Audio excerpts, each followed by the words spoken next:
In this video, I'm talking about your possible roadmap to get you from joining the Army all the way till the end of your Army career, however long that could take you, and what happens in between.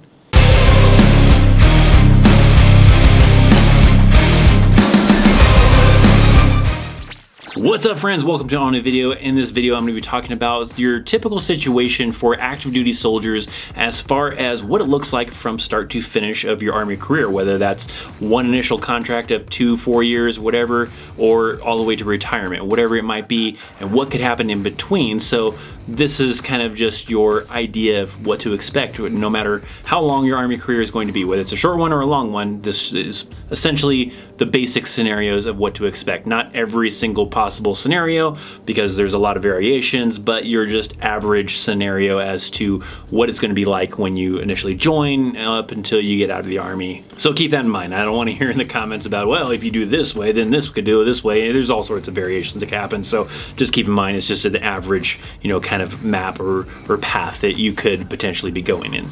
Now, before we get started, if you're not already subscribed to this channel, maybe think about hitting that subscribe button, even enabling notifications so that you can join that notification platoon, get notified as soon as new videos go live, including live streams. So with that being said, let's talk about what your possible situation could look like on the active duty side in your Army career. Now, the explanation in this video is fairly lengthy, so hopefully you stick around for the whole entire thing, because I will be essentially outlining a lot of possibilities of what could happen in your career, whether it's for 4 years or for 20 plus years. So there are a couple different ways you could possibly start this whole process, and it could start in different orders, so just kind of keep that in mind. It could possibly start off with watching me. Maybe you watched my videos or another individual on YouTube and kind of got the idea of, maybe this is something I want to do and I want to learn more about it. So you started watching videos. Maybe you started looking at different blogs, different websites, different things online to try to learn about it. Maybe a movie inspired you and you had to do the research, or maybe you talk to other individuals that have experience with being in the military to kind of start that process and get your curiosity and get a little bit idea what was going on, in the military and what it would possibly be like.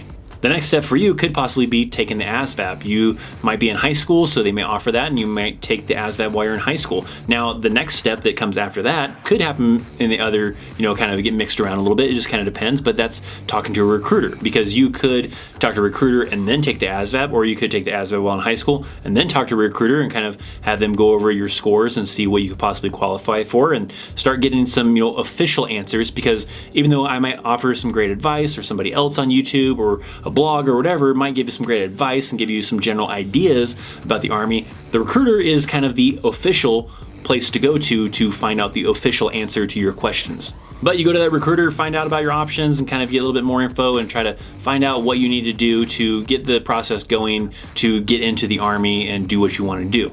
Now, the next step might be to graduate high school. Maybe if you already graduated, you might be doing these a little bit out of order. Like I said, some of these might be a little out of order for these first few steps, but you're gonna have to graduate or get a GED to qualify for the United States Army. Now, technically, you could not have a high school diploma or a GED. They do have like a select amount of waivers that they might grant individuals. It just kind of really depends. But I would not rely on that. There's not very many of those that they grant, so it's best to have some type of education, either a high school diploma or a GED. Just be aware that if you have a GED, you are going to be expected to score a little bit higher on the ASVAB, unless with that GED you also have, I think, 2 years of college. Then they will count the scores the same as if you had a high school diploma. So those first 3 steps could be jumbled around in different orders, but the next step from here is going to be, for everyone, going to MEPS. Now, MEPS is a location that's somewhere near you. It may not be in your city, it might be somewhere nearby. It's probably somewhere in that state or somewhere in the vicinity that you have to go to do some physicals, do a drug test. You'll do a lot of different things to kind of determine your eligibility for joining the Army. And the military for that matter, but again, this is an Army related video, so I'm specifically talking to those of you out there that are joining the Army. So you do all this stuff. It's probably an all-day kind of event that you're spending this time at MEPS to go through it. Your recruiter probably brought you there, and you're spending all day there to get the process started. And at the very end, then you're sitting down with someone and probably going over what MOSs you qualify for based on your ASVAB scores, based on that physical you did, all sorts of things you did at MEPS, and what is just available as far as slots for individuals to go into MOSs. So they're going to outline all these different MOSs that are available to you, and you're potentially going to choose one of those that you want to do a contract for. Now you could technically, if you don't like any of those ones, you could just turn it down and say, no, I really wanted this MOS and I can't get it, then I'm just gonna turn it down. I'm gonna maybe wait and maybe try, to improve my ASVAB score, or try to wait for the slots to open up, or whatever the case might be. Or maybe you just, wanna think about it. You wanted to see where your options were, and now you wanna go home and, just kind of, think about your options and think about, is this really what you wanna do? Now, that doesn't really lock in the MOS that you wanted. While you go think about it, that slot could be given away, so you just have to kind of keep that in mind if that is something you want to do, is go home and think about it before you actually make the commitment and sign on the dotted line. But if you make that choice to sign on the dotted line, they usually have you do like a swear-in. They go into another room and you're raising your right hand, you're saying the oath, and you're swearing in. That's technically not the official swear-in. It's not official until you actually are leaving for basic training, but they kind of make you think that, you're officially swearing in, and you could be possibly in trouble if you, do drugs or do anything else between your, that swearing and your actual ship date to basic training or OSUT. Because at that point you should know when you're going to be starting your training and when you're going to be starting your Army career. So that means from there, possibly going home, spending a few weeks, months, or whatever it is before you move on to that initial training. Maybe even possibly, if available, shipping out right away. That's probably a little hard to do, but it could be, a very short turnaround, or it could be a little bit, longer, a couple months or whatever. But from there, probably the next step is to later return to MEPS when your ship out date is going to be. You're gonna actually swear in, this is probably the official one, and then you're gonna receive a packet with all a bunch of information inside of it, possibly staying in a hotel for the night, and then the next morning, maybe get on a bus or an airplane, depending on how far it is to your basic training or OSUT, and kind of getting started with your training. That first day begins the first day that you start getting paid. You may not get paid immediately on time. It might take a month to get it in process, but you are getting paid for your initial training from that first day you ship out on. Now, whether you're doing basic training or OSUT, everybody starts off at reception. This is the very first week that you arrive. That is your basic in processing, doing some paperwork, getting your uniforms issued to you. You still have drill sergeants, but they're not as intense as they will be when you actually start basic training. They're not really smoking you yet and making you do a bunch of exercises. They're still fairly intense, but not at the high level that they will be when you actually start doing the actual training. So you're typically doing that for a week unless something happens where you got injured or you got held over because of some documentation or something like that, and then you have to start later. But typically this should only be 1 week of being in reception before you're moving on to actually start basic training or OSUT. Now let's talk about those two possibilities. You could either be doing basic training or you could be doing OSUT. OSUT is one station unit training. So let's start off with basic training. Basic training is for individuals like non-combat, not 11 Bravos or anything like that. You're doing 88 Mike, you're doing a cook, you're doing signal, whatever it could be, then you're doing basic training for 10 weeks. That's essentially doing a lot of physical stuff, some classroom stuff, you're doing field exercises, road marches, weapon qualification, all sorts of stuff in that 10 weeks to give you the basics of, being a soldier. It's very strict, you have no time off, you have a little bit of free time maybe in the evenings, maybe to write a letter or whatever, but you're very, very restrictive as far as your time while you're in basic training. Once you get to the end of that 10 weeks of basic training, if you have passed all your tests, your PT tests and everything, and you're good to go, then you move on to graduation. And they typically will have it to where family can come to this graduation, and then after the graduation ceremony is over, then you have maybe a select amount of hours to spend with your family, to go off base, go get some lunch or whatever, and then be back by a certain time. If family doesn't come, then they still allow you to usually go off with maybe some other individuals to, explore the area and still have that set standard of the time to be back at the barracks.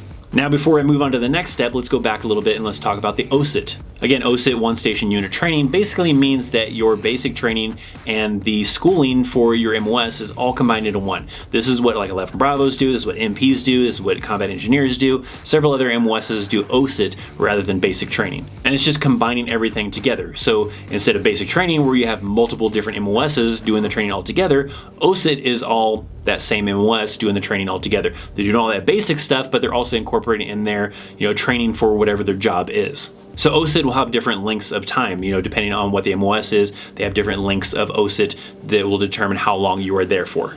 But at the end of OSUT, you will still have a graduation ceremony where family can come and spend some family time and all that kind of stuff. And then before we move on to the next step, let me go back again to the basic training scenario. So as individuals, once they've graduated basic training, we'll go on to AIT. That could be at the same location of where they did basic, just in a different unit on that installation, or in a different installation altogether, and they have to get on a bus or a plane to get them there. Now, depending on the length of their AIT could determine on how strict they are or how relaxed they are. That just depends on the leadership as well. Typically, from what I see, is MOSs that have a really long AIT start to get more lenient as time goes on, whereas MOSs that have a short AIT stay fairly strict pretty much all the way through. Now, not as strict as basic training, but still very limited on what you can do, what you can't do, what you can have, what you can't have, and all that kind of stuff as far as your free time as well. So now from there, the next step applies the same way for individuals graduating OSUT and graduating from AIT. Now, assuming that you've passed everything, you've been able to graduate on time, because they will still have a graduation for AIT as well, then you have a couple options that may happen for you next. Also, assuming you don't get held over because of some kind of problems with your orders to get to your next duty station or something else. Everything went smoothly, let's say, which doesn't always happen, but let's say everything went well and now you're ready to move on to the next step. And there's two possibilities. The most common one is that you'll have maybe a week, maybe 2 weeks or whatever to go on like a vacation. If you didn't already use some kind of vacation because of like emergency leave or something else, and you have vacation to take, then you might be able to take maybe a week or two in between your graduating from AIT or OSUT and the report date of when you have to report to your first unit. There's also some other factors that can go in there, like if you qualify for hometown recruiting and it was approved, then you can do that. That's some free kind of vacation-ish time that you get, but you're kind of working during that time frame where you're doing some stuff with your local recruiters to try to help them recruit other people and tell your story about how basic training AIT was and all that kind of fun stuff. So if you qualify for that, then that extends your time home by a little bit longer, maybe a week or two. So during this time frame, you're utilizing this to also, move household goods. Whether you're married or single, you have stuff at home that you want to move to your first duty station, whether that's, your Xbox, your PlayStation, your TV, your clothing, because when you went to basic training AIT or OSUT, you probably just had one pair of civilian clothes or whatever. Now you can move all of your civilian clothes so you can have access to that, and all of your other personal goods, have that shipped for you to your new location, because the Army will pay for that, or you can choose to ship it on your own, whatever option you choose to do. But you can move all that stuff to your next duty station and utilize that time to do so. If you're married, you're also moving your family and all that kind of stuff. There are some cases where instead of taking that vacation time, you have to simply report directly to your first unit. That one seems a little bit more rare, but that can happen as well, especially like if you don't have any vacation time or certain other scenarios, so you have to report directly to them, and then maybe somewhere's in there they'll allow you some time to go home to get your household goods, get a family, out there if you have a family or whatever, and all that kind of fun stuff. So the next step after that vacation time, that leave time that you've been taking, you have a report date. You can report early if you want, but you have that report date that you must report by this specific amount of time, the specific date, and all that kind of stuff. But when you're reporting, they typically have something like a reception, a welcome center, some kind of in-processing unit that you first start off at. At this in-processing unit, you're there for either 1 week, 2 weeks, it kind of just varies. That's kind of the common one, is 1 or 2 weeks is usually pretty common. But during that time frame, you're getting in process, getting the paperwork done, getting all your gear issued to you, like that vest and helmet and everything else that you're gonna need for doing training or deployments if need to be. You're getting acclimated to the area, they're telling you about like where things are located, all that kind of stuff to kind of just get you oriented to that duty station. Usually somewhere's in there might be a sponsor, as it's called, someone from your unit that you'll be going to that will come down and meet you, maybe tell you about the unit and everything, and tell you about the process of what's going to happen and what they're up to, if they're coming up on a field exercise, coming up on a deployment, all that kind of stuff. For single soldiers during this process, you probably have some kind of reception barracks you're living in. For married soldiers, they either have you like stay in a hotel or an on-post lodging, or maybe you've already got set up already with a place to rent off base, or maybe even a place already established on base for on-base housing. But once that in-processing is up, then you're going to your actual unit and kind of getting a little bit in process with them. You have to do a little bit more in processing with them to kind of start off with. If you're a single soldier, you're getting into the barracks, getting some linen, getting introduced to the soldiers that are in your platoon. Married soldiers, you probably already have somewhere established by now to live, so you're just doing the paperwork to kind of get in process and probably meeting the other individuals in your platoon. And now just essentially starting your job at your first unit. Now, on average, the majority of MOSs is a Monday through Friday type of job with weekends and holidays off. That is not set across the board as a standard that it must be, but that is the common thing that will happen. You're doing physical fitness early in the morning, like at 6:30 in the morning is the common time frame, starting work after 9 o'clock formation, going to lunch, at 11:30, 12, coming back from lunch at 1 o'clock, and then working up to 4:35, and that can really vary as well. But that on average, that's kind of typically what your week looks like. And then you have the weekend, Saturday to Sunday off, and if there's a holiday somewhere in there, you have the holiday off as well. There are some MOSs that won't be like that, like if you're an MP, you're a cook, a lot of other MOSs where they still have to, work the weekends. You still have to have MP support on the installation, during the weekends and holidays. You still have to have cooks making food in the DFAC on the weekends and holidays. So there are MOSs that will not have that option of having weekends off and holidays off, but the majority of MOSs do.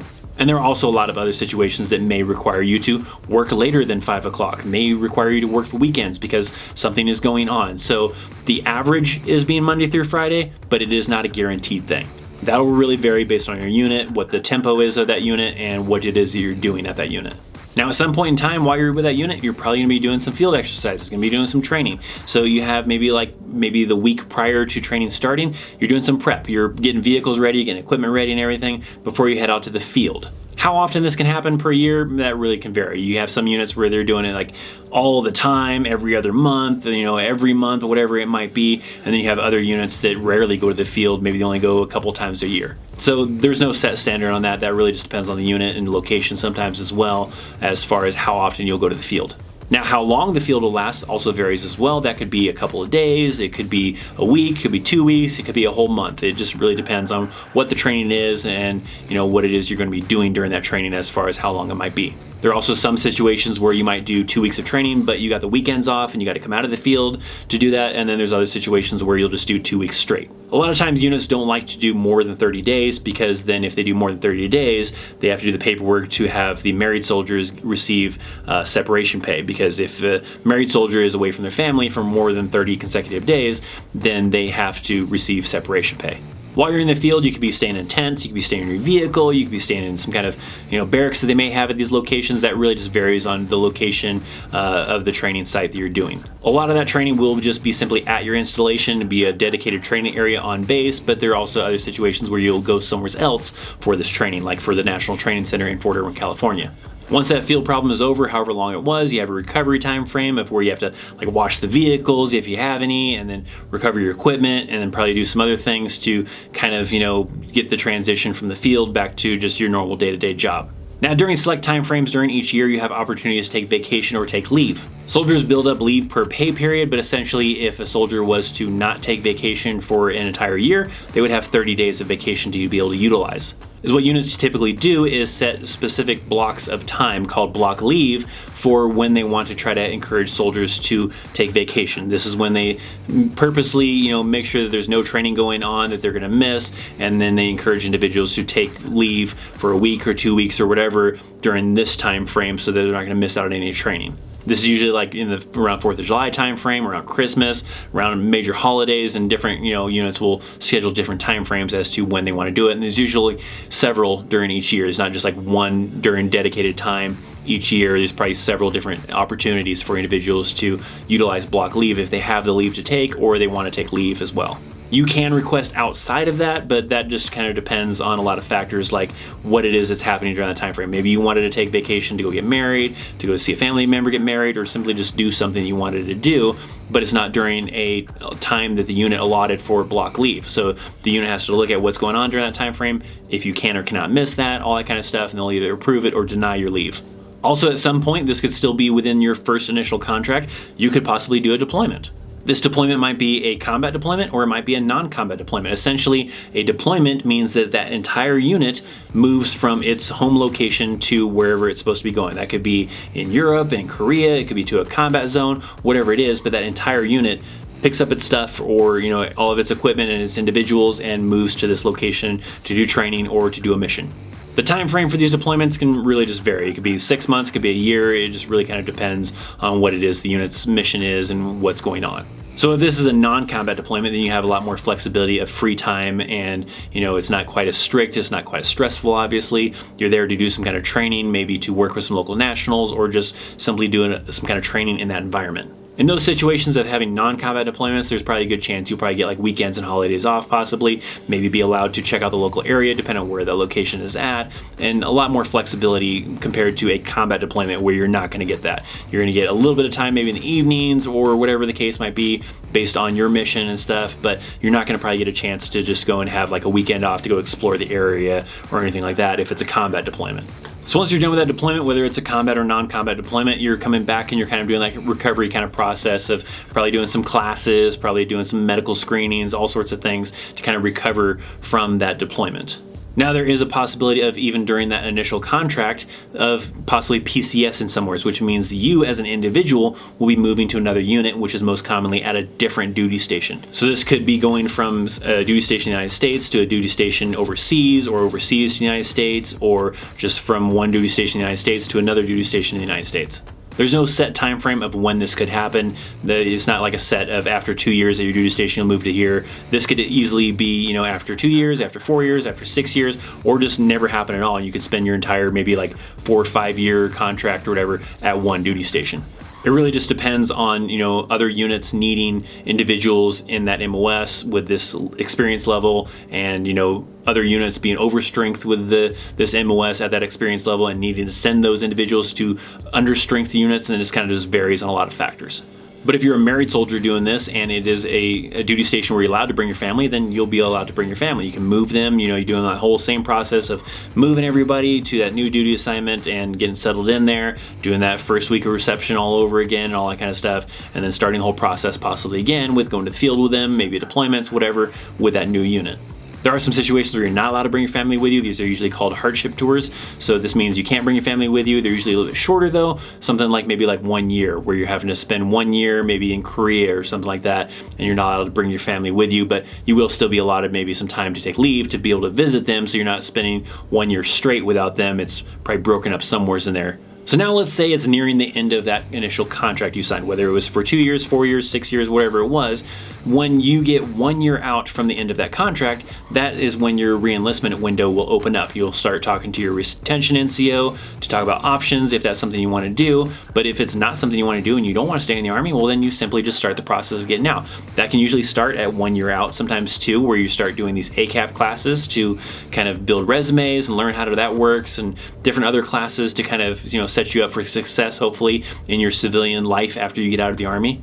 So that gets you into the process. You're clearing post, you're turning all your equipment and everything like that. You're eventually getting your DD-214 and becoming a civilian. Now, if you choose you want to stay in the Army, well, then that's an option available to you as well. You're talking to that retention NCO about a year out when your window is open, talking about different options. Maybe that includes getting a bonus, maybe for re-enlisting. Maybe it includes college option to be able to take a semester of college and get it paid for. Maybe that includes choosing your next duty assignment, where you want to go to. All sorts of things that you're kind of working out with that retention NCO to decide, you know, maybe some great benefits that you want to try to wrap up into this re-enlistment and how many years you want to re-enlist for. Because you could re-enlist for maybe 2 years, for 4 years, whatever the case might be, and maybe some of those benefits, you know, open up to being bigger benefits if you're re-enlisting for more years. Maybe it's a bigger bonus or whatever the case might be. So maybe you're doing a new contract now for re-enlisting for 2 years, for 4 years, whatever it might be that you agreed to. Once you're 1 year out from that, you know, end date, that ETS date of getting out, your window opens up again to talk to your retention NCO and decide if you want to re-enlist again or simply get out. But you can only re-enlist up to a certain point, because then you're going to move into the status called indefinite. That will typically happen if you were an E6, so we're talking about the enlisted side because I don't know anything about the officer side, but on the enlisted side, this typically happens at the rank or the pay grade of an E6, which is the rank of a staff sergeant, after 12 years of being in the Army. So you've been in the Army for 12 years now. After re-enlisting multiple times, you're now a staff sergeant in the Army, and you want to re-enlist, then that is possibly going to mean you're going to have to go into this indefinite status. That used to actually happen at 10 years. I believe it was in 2012 that they moved that to after 12 years of moving into that indefinite status. Now, what does that mean? That means that you are now moving into this indefinite status, that you will no longer have the option to re-enlist. You're basically deciding that you're going to be a career soldier. You're going to retire from the Army now. I'm not going to be doing a 2-year contract, 4-year contract from here on out. I'm simply indefinite, and my way to get out of the Army is now going to have to be through retirement. So when you make that step to indefinite, that means no more bonuses, no more, you know, little perks to re-enlist for or anything like that. Nope, you're just writing out needs of the Army, where they need you, what they need you to do, and all that kind of stuff until you're eligible to be able to retire. Now, during this time frame, you could be doing multiple field problems, multiple deployments, multiple PCSs, and moving to all sorts of different units. That can all just vary as far as how often, just vary on a lot of different situations. You could do that entire career and maybe only move once or twice, maybe do no combat deployments, maybe do several combat deployments. It really just kind of factors a lot of different situations that could possibly happen. But the next step from here is to hopefully retire now. You become eligible to retire at 20 years, but you are not basically entitled to be able to retire at 20 years, because when you are eligible to retire, you put in a retirement packet. That has to go up to hire, it goes up to these people to evaluate you and look at your retirement packet, and they can either choose to approve your retirement or even deny your retirement. Because if you're in that window of having 20 years in the Army, but less than 30 years in the Army, you're eligible for retirement, but not entitled to retirement. So that means they could deny it.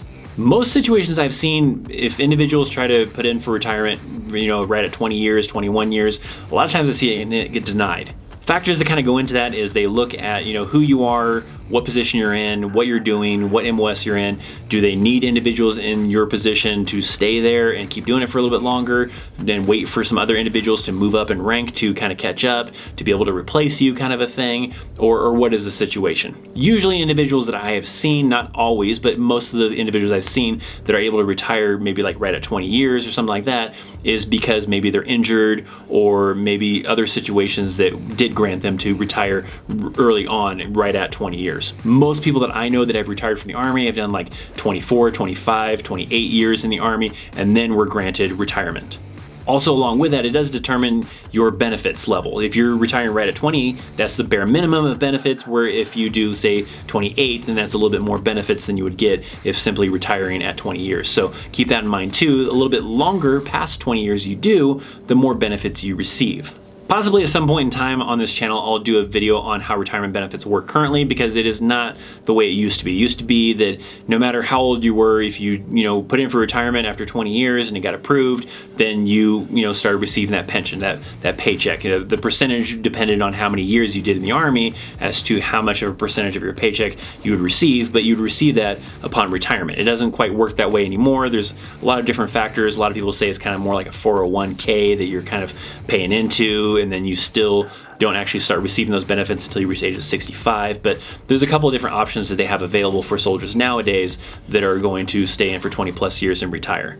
But at some point in time, I'll do a video on retirement. But also a key thing to kind of note is that you can do more than 20 years. You can do whatever amount of years you really want to do. The main thing that they're concerned with is your age. So I don't believe you can go past the age of 64, I think is what it is. I'm not 100% sure on that, but your age is really the more of the factor before they're going to force you to retire, rather than how many years you do. But 20 years is when you move into eligible status, but you're not entitled to be allowed to retire right at 20.